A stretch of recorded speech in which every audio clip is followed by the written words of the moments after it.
하이 질겜! 팅전자 오락실입니다. 오늘 보여드릴 게임은 슈퍼 패미컴으로 이식된 파이널 파이트입니다.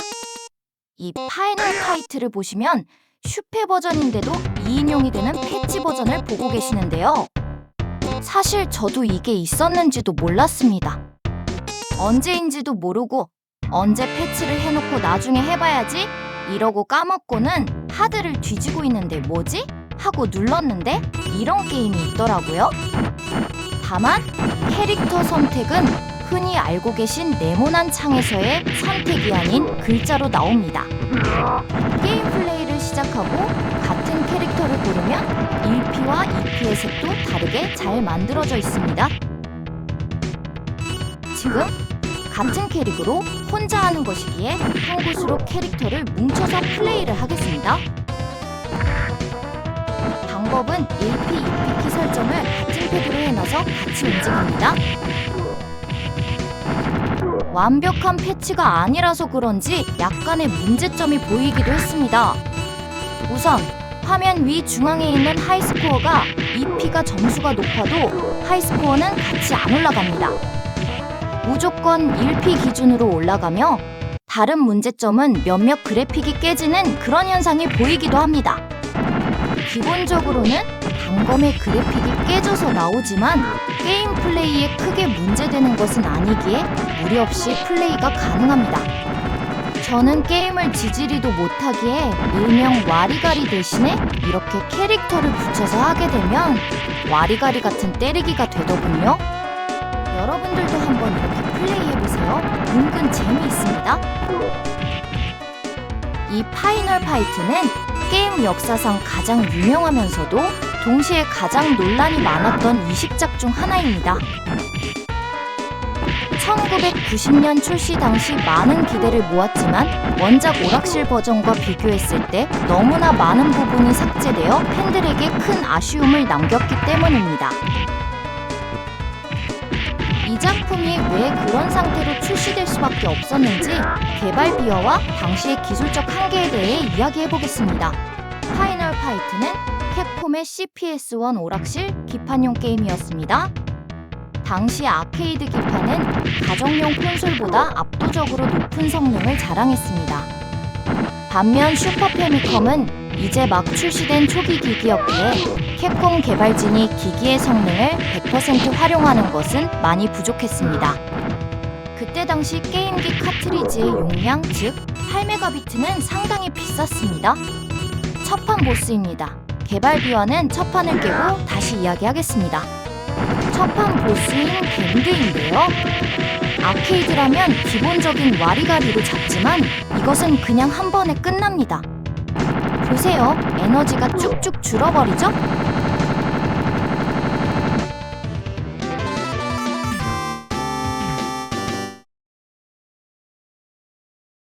이렇게 첫 판을 깨고 나면 지하철역인 두 판째 스테이지인데요.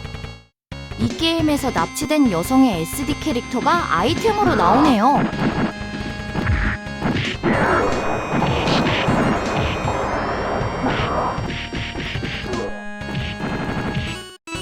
저는 이런 거 처음 봅니다. 아케이드에도 메가 CD판에서도 본 적이 없는 아이템이라 궁금해서 먹어보니 일정 시간 동안 맞지 않는 무적 아이템이었네요.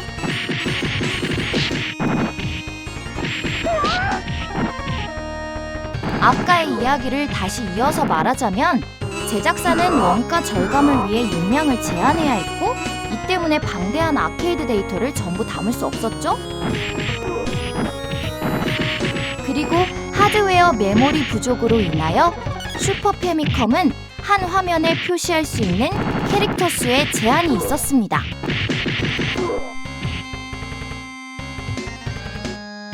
두 명의 플레이어와 다수의 적을 동시에 화면에 띄우면 연산 능력이 부족해 심한 화면 깜빡임과 느려짐이 발생했었다고 합니다. 그리고 슈퍼 패미컴의 초기 라인업을 책임져야 했던 만큼 개발 기간이 매우 촉박했으며 완성도를 높이기보다는 일단 출시하는 것이 우선시되었다고 합니다. 이러한 제약으로 인해 아케이드 버전과 비교했을 때 다음과 같은 반쪽짜리 게임이 되어버렸죠. 그러니까 2인 협력 플레이 삭제가 가장 치명적인 문제였습니다. 벨트 스크롤 액션 게임의 핵심인 2인 동시 플레이가 구현되지 않았으며 앞서 언급한 메모리 부족 문제로 인해 캐릭터 2명과 적들을 동시에 화면에 구현하기 어려웠기 때문입니다. 3명의 주인공 코디, 가이, 해거 중 가이가 삭제되었고 이러한 이유는 용량 문제로 인해 캐릭터 데이터를 모두 넣을 수 없었기 때문입니다.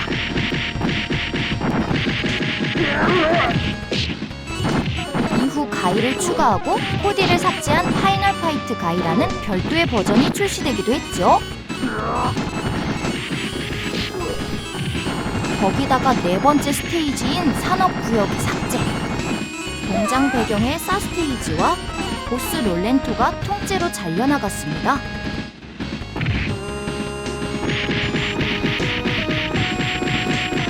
덕분에 게임의 전체적인 볼륨이 크게 줄어들었으며 화면 내 적 등장수 제한적으로 아케이드 버전보다 한 화면에 등장하는 적의 숫자가 훨씬 적어 게임의 난이도와 박진감이 크게 떨어졌습니다. 그래도 적들은 강하고 때리면 플레이어의 캐릭터의 에너지는 생각보다 많이 줄어버리니 어려운 건 마찬가지이네요. 보스도 보스이지만 적들의 공격력은 생각보다 많이 세네요. 에너지가 쭉쭉 달아버리니 보스보다 오히려 일반 적 캐릭이 더 어려운 것 같아요.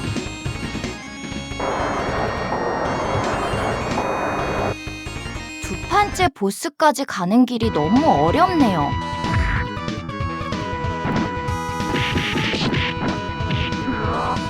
쉽지 않은 게임이지만 여러분들은 저보다 더 잘하시니 아마도 쉽게 하시겠죠? 역시 두 판 보스전 바로 앞에서도 삭제된 것이 많이 있네요.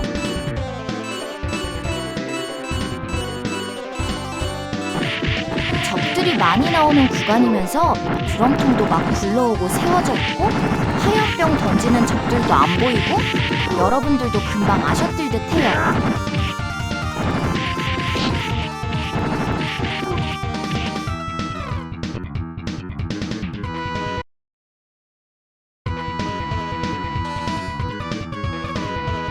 두 판 보스는 소돔이라는 보스입니다만 역시나 한번 걸리면 끝입니다.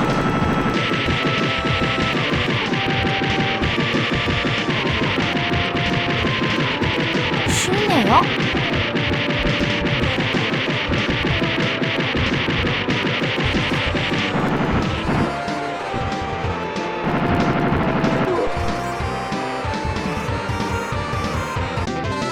두 판째를 깨면 드디어 나오는 보너스 게임입니다만 같은 곳에 캐릭터가 있는 것이 아니라서 한 곳에 몰아놓고 깨부수기 시작.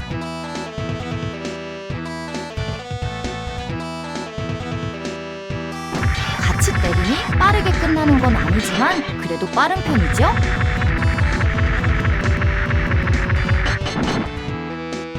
파이널 파이트에는 보너스 게임이 2번 나오는데 슈퍼 패미컴 버전에서는 산업구역이 사라져서 보너스 게임도 사라진 것이 아쉽네요. 용량 때문에 없어진 것이라지만 아쉽기는 하네요. Oh my god.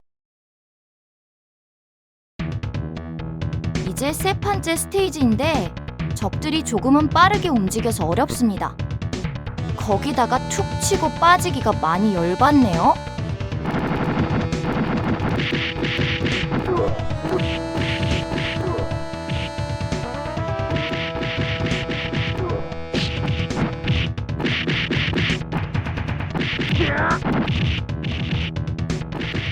비화를 하나 더 말하자면 원작의 여성 적 캐릭터인 포이즌과 록시는 미국 출시 당시 큰 논란이 되었습니다. 당시 닌텐도의 엄격한 검열 정책 때문에 여성을 때리는 게임은 출시가 불가능했습니다. 캡콤은 이를 피하기 위해 매뉴얼의 포이즌은 성전환자라고 기재하여 법적 책임을 피하려 했고, 실제 게임에서는 이들을 남성 펑크족인 빌리와 시드로 교체했습니다. 슈퍼 패미컴 파이널 파이트가 이식도가 워낙 낮았기에 당시 게이머들은 큰 실망을 했고, 이는 훗날 메가드라이브용으로 출시된 베어너클 시리즈가 벨트 스크롤 액션 게임의 왕좌를 차지하게 되는 계기가 되었습니다. 이유는 베어, 너클은 아케이드로 나온 게임이 아님에도 불구하고 많은 게이머들이 알고 있는 게임이었는데, 아케이드로 개조하여 나온 게임기로 동전을 넣으면 정해진 시간 동안 플레이가 되는 게임을 내놓았고, 그로 인해 플레이를 많은 사람들이 하게 되면서 인기를 얻기 시작했습니다.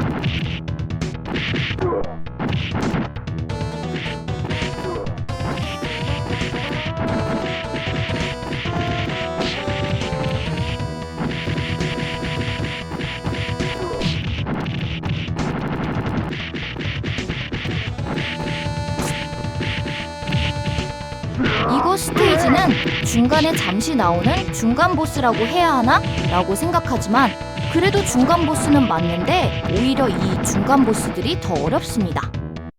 원래 아케이드에서는 문 앞에 서면 뒤에서 적이 막 달려와서 목을 턱 잡고 뒤로 끌고 가고, 화면이 바뀌면서 링 위에 3명의 적들이 나타나는데, 슈퍼 패미컴 버전은 둘만 나오네요.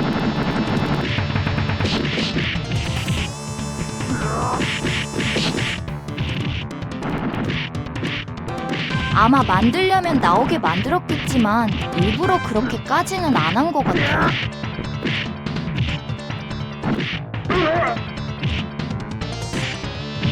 계속 죽네요.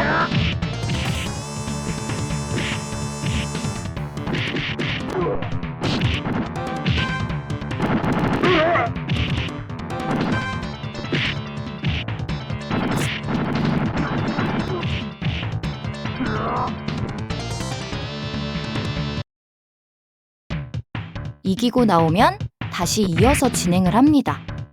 역시나 세 판째 스테이지라 그런지 적들도 많이 강력해지고 너무나 에너지가 많이 달아버립니다.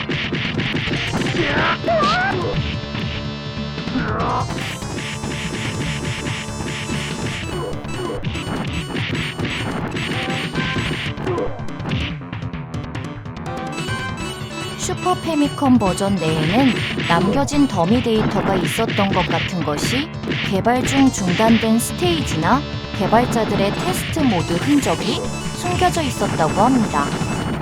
이는 훗날 해커들에 의해 발견되었는데, 개발 당시에는 분명 더 많은 것을 넣으려 노력했으나 시간이 부족해 삭제했던 것 같습니다. 그래서 이렇게 만들어진 것 아닐까요?